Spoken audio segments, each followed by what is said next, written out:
Hai, selamat pagi guys, selamat pagi. Itu suasana pagi. Beginilah suasana pagi. Hai guys, kita nak pergi sarapan dulu. Kita pergi sarapan pagi ni guys. Ada dia. Beginilah suasana resort kita di pagi hari guys. Begitu menyegarkan di pagi hari.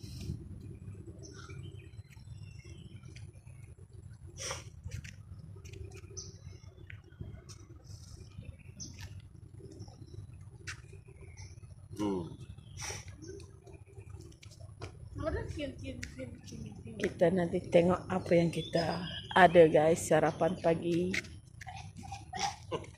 Dapat juga paku pakis guys. Sini ada paku pakis guys.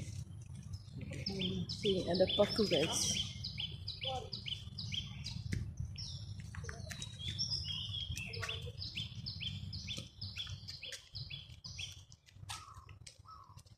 Tidak begitu sejuk guys. Pagi-pagi.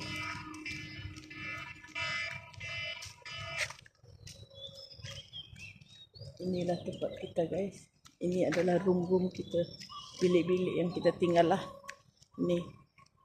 Di mana biliknya? Nanti kita guys akan pergi ke pantai tu. Sana guys. Di sana kita ada pantai guys.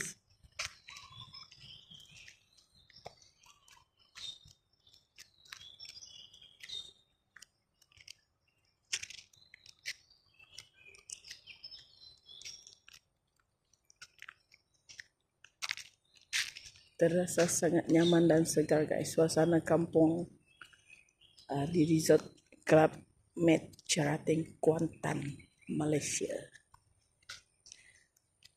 Kalau orang nak datang, bolehlah Google Club Med Cherating guys.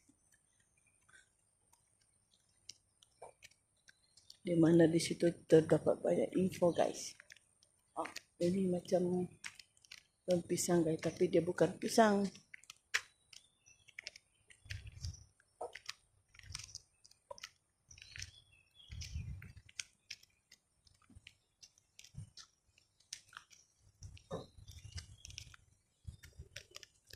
Di sini kita ada ruang-ruang guys. Ini kita first kita registration kita coming by car. Dan kita ada lobby. Kita ada lobby di sana guys.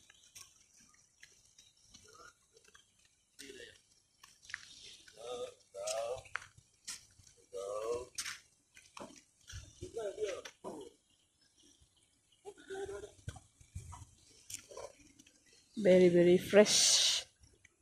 Early morning. Then you feel the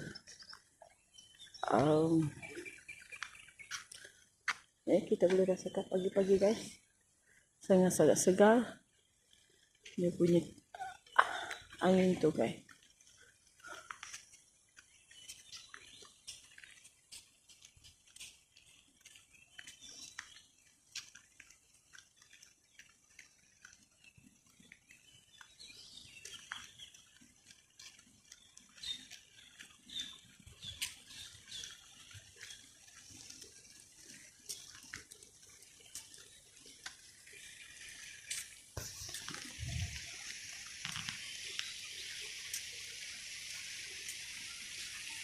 Oke guys, nanti kita tunggu di episode seterusnya.